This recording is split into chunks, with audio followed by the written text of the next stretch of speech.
자들아 이리로 오라. 주 예수 앞에 오라.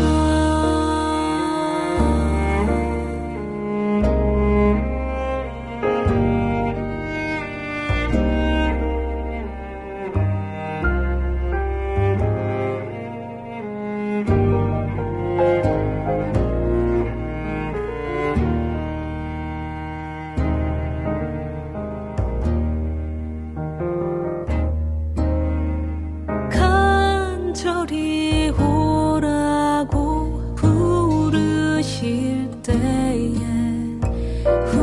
우리는 지체하랴.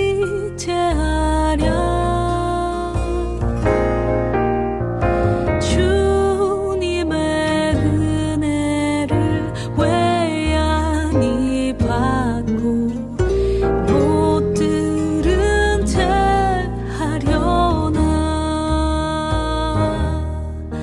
오라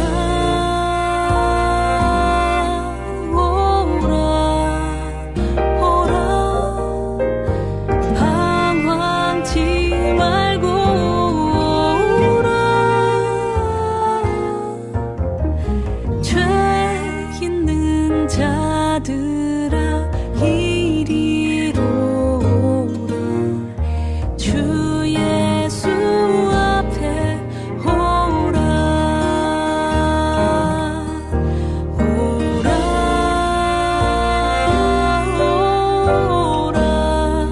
오라 방황치 말고 오라.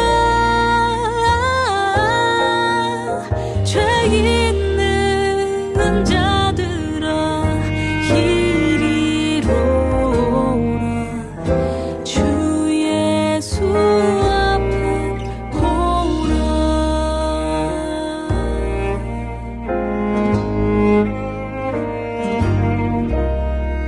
주 예수 앞에 오라.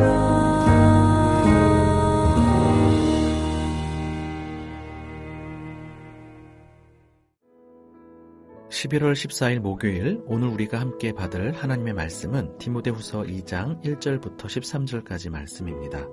디모데후서 1장이 디모데를 위한 일반적인 권면이었다면 이제 2장에서는 더 구체적인 권면으로 이어집니다.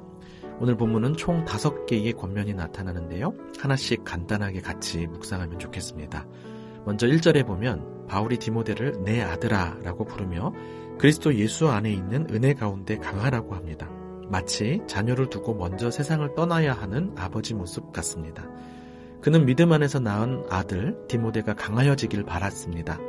디모데가 이 믿음에서 떠나지 않도록, 또 디모데가 섬기는 에베소 교회가 복음을 잘 지킬 수 있도록 하기 위해서 디모데는 강해야 했죠. 그런데 본문에 강하라라는 동사는 수동태로 기록되어 있습니다. 즉 강하여져야 한다는 것입니다.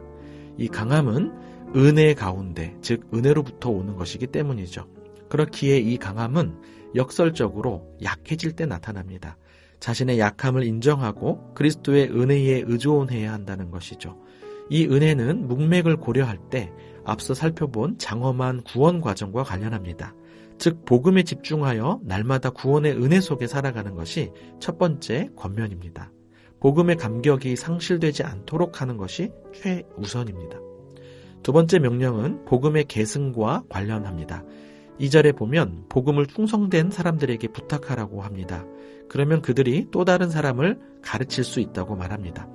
현재 디모데에게 말하고 있기 때문에 이미 전제가 되어 있지만 복음은 충성된 사람들이 전할 수 있는 것이라는 사실도 놓치지 말아야 할 부분입니다. 귀한 복음을 아무렇게나 전할 수 없다는 것입니다. 복음을 말하는 사명뿐 아니라 복음을 사는 사명에 충실한 우리가 되어야겠습니다. 2절 한 구절에 복음의 4세대가 등장하는 것을 확인할 수 있는데요. 내게 들은 바라는 말씀에서 확인할 수 있듯 바울에서 디모데로 복음이 계승되었습니다. 그리고 디모데는 충성된 사람들에게 복음을 계승해야 했고 또 그들이 또 다른 사람들에게 복음을 계승할 것을 내다봅니다. 마치 이어달리기를 하는 느낌이죠. 이것이 복음을 지키는 방식입니다. 복음에 충실한 자 되어 복음에 충실한 다음 세대를 세워가는 이 경주에서 이탈하지 않도록 해야겠습니다. 세 번째 명령은 세 가지 유비를 통해 복음을 맡은 자의 자세를 말해줍니다. 먼저 병사처럼 충성스러워야 한다고 말합니다. 군인이 자기 생활에 얽매이지 않고 모집한 자를 기쁘게 하듯 복음의 사람들은 우리를 부르신 하나님께 집중하며 복음의 우선순위를 두는 삶을 살아야 한다고 합니다. 우리의 일상생활을 무시하라는 말이 아닙니다. 이 세상이 전부인 것처럼 지나치게 매이지 말고 영원의 관점에서 우선순위를 놓치지 말라는 것이죠. 그리고 경기하는 운동선수처럼 성실하며 규칙대로 최선을 다해야 한다고 말합니다. 결과만 중요한 것이 아니라 과정도 중요합니다. 하나님의 일을 감당하는 모든 과정이 말씀의 방식, 복음의 방식이어야 한다는 말입니다. 마지막으로 수고하는 농부처럼 인내하라는 것인데요. 세 사람 모두 복음을 지키는 삶이 결코 쉽지 않다는 것을 말해주는 것 같습니다. 충성과 성실과 인내의 자세로 복음을 지키는 삶을 살아야 하겠습니다. 네 번째 명령은 생각하라는 것입니다. 짧은 한 구절이지만 가볍게 넘어가지 말고 말 그대로 우리도 생각해보면 좋겠습니다. 바울이 왜 자꾸 생각하라고 할까요? 복음 사역을 위해 무조건 열심히 참여한다고 좋은 것이 아니기 때문입니다. 복음이 나와 이 세상에 어떤 의미인지 생각하고 어떻게 하면 부르신 자를 기쁘시게 할 수 있을지를 생각해야 합니다. 복음을 위해서 일하는 사람들이 서로의 유익을 위해 다투거나 변질되는 모습들을 우리는 어렵지 않게 볼 수 있습니다. 하나님의 일을 하나님 없이 하게 되는 때가 종종 있는데요. 위험한 일입니다. 복음을 위한 일을 하면서 복음적이지 않는 방식과 동기로 하지 않도록 생각해야 합니다. 그러면 범사에 주님께서 총명을 주실 것입니다. 마지막 다섯 번째 명령은 그리스도를 기억하라는 것입니다.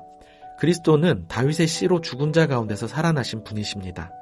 구약에서부터 약속되었던 참 메시아이신데요. 그분이 죽은 자 가운데서 살아나셨다는 것을 특히 기억하라고 합니다.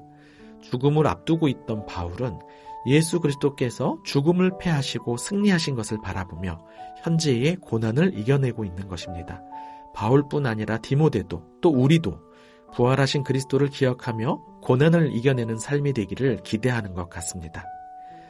바울은 이렇게 디모데에게 구체적인 5가지 명령을 하고는 다음과 같이 당부합니다. 비록 자신은 감옥에 갇혀 있지만 복음은 갇히지 않았기 때문에 복음을 부끄러워하지 않는다고 말합니다. 또한 택함 받은 하나님의 백성들로 하여금 흔들리지 않도록 하기 위해서 믿음의 본을 보여 함께 이 장엄하고도 영원한 구원의 은혜와 영광을 누리게 하고 싶다고 합니다. 그러니 디모데 너도 나와 같이 고난 가운데서도 복음에 충실한 삶을 살자고 보이지 않게 권하는 것 같습니다. 무엇보다 우리가 예수님과 함께 죽었고 또 함께 살 것이니 고난 앞에 주를 부인하지 말자고 한 번 더 마음을 강하게 먹으라고 하는 것 같습니다. 마음을 강하게 먹고 은혜 가운데 강하여지는 저와 여러분이 되기를 바랍니다. 기도하겠습니다. 하나님 아버지, 우리를 충성되이 여겨주셔서 복음을 맡겨주심에 감사합니다.